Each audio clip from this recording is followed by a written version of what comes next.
আসসালামু আলাইকুম। আশা করি সকলে খুবই ভালো আছেন। মালয়েশিয়ান ভাষা শেখার আজকের ভিডিওতে আমরা আপনাদের মালয়েশিয়ান ভাষার টেন্স বা গ্রামার সম্পর্কে জানাবো। আমরা যারা মালয়েশিয়ান প্রবাসী আছি, যারা বিভিন্ন সময়ে মালয়েশিয়ার ভাষায় কথা বলতে সমস্যা হয়, তাদের জন্য আজকের ভিডিওটি একটি গুরুত্বপূর্ণ ভিডিও। তাই মনোযোগ সহকারে আজকের সম্পূর্ণ ভিডিওটি দেখবেন। ভিডিওটি ভালো লাগলে ভিডিওটি একটি লাইক দেবেন। আমাদের চ্যানেল নতুন হয়ে থাকলে চ্যানেলটি সাবস্ক্রাইব করে দেবেন। তো চলুন আজকের ভিডিওটি শুরু করা যাক।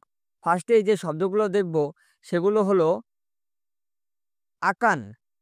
আকান, ফার্স্টের শব্দটি হলো আকান। এই শব্দ ব্যবহার করা হয় পরবর্তী সময়ে বা ভবিষ্যতে কোনো একটি কিছু করা হবে এমন কিছু বোঝানোর জন্য বাক্য গঠন করার সময়। যেমন করব, করবে, করবেন, খাবো, পরে বোঝাতে, যাবো ইত্যাদি বোঝাতে। পরে আমি খাবো, যেমন পরে আমি খাবো, পরে আমি খাবো এটা মালায়ু হবে nanti saya akan makan, nanti saya akan makan, nanti saya akan makan মানে হলো পরে আমি খাবো। এখানে নান্তি, নান্তি মানে হলো পরে, নান্তি মানে পরে, ছায়া, ছায়া মানে হলো আমি, আকান মাকান, আকান মাকান মানে হলো খাবো, আকান মাকান মানে হলো খাবো।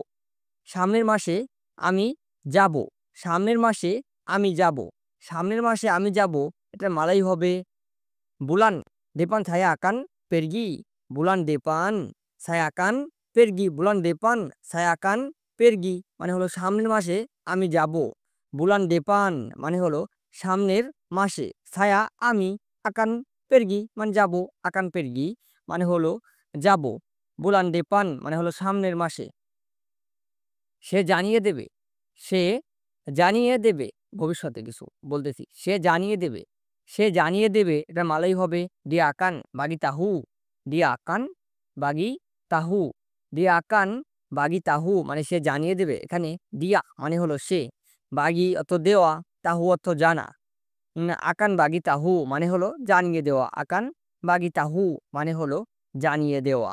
বস আসবে, ভবিষ্যতে আসবে বলা হয়েছে, বস আসবে, বস আসবে, বস আসবে এটা মালাই হবে বস আকান দাতাং অথবা মারি, বস আকান দাতাং অথবা মারি, দাতাং অথবা মারি মানে হলো আসা বা আসবে। বস এখানে বস মানে হলো বস, দাতাং অথবা মারি মানে হলো আসা, দাতাং অথবা মারি মানে আসা, বস মানে বস, দাতাং অথবা মারি মানে আসা। এখন হবে হলো সেডাং অথবা তেঙার ব্যবহার, সেডাং অথবা তেঙার ব্যবহার।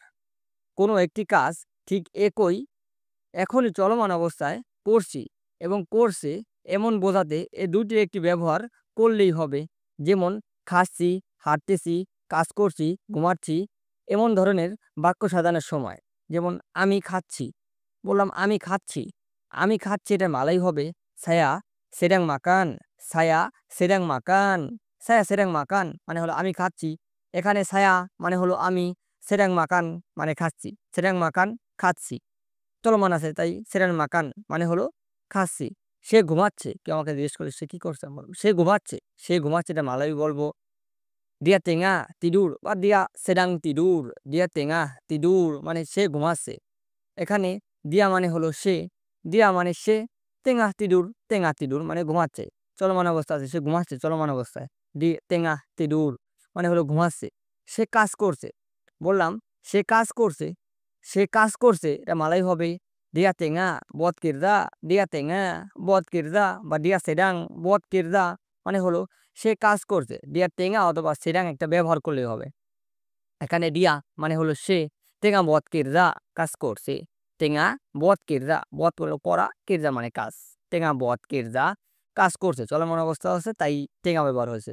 বস আমাদেরকে রাগ করছে, বললাম বস আমাদেরকে রাগ করছে, বস আমাদেরকে রাগ করছে এটা মালাই হবে বস tengah, বস tengah marah kami, marah মানে হলো রাগ, বস আমাদেরকে রাগ করছে, বস tengah marah kami মানে বস আমাদেরকে রাগ করছে। এখানে বস মানে হলো বস, কামি মানে হলো আমাদের, তেঙাহ মারি মানে হলো রাগ করছে, তেঙাহ মারি মানে রাগ করছে। সো ভিডিওটি ভালো লাগলে ভিডিওটি একটি লাইক দেবেন, এন্ড আমাদের চ্যানেলে নতুন হয়ে থাকলে চ্যানেলটি সাবস্ক্রাইব করে দেবেন।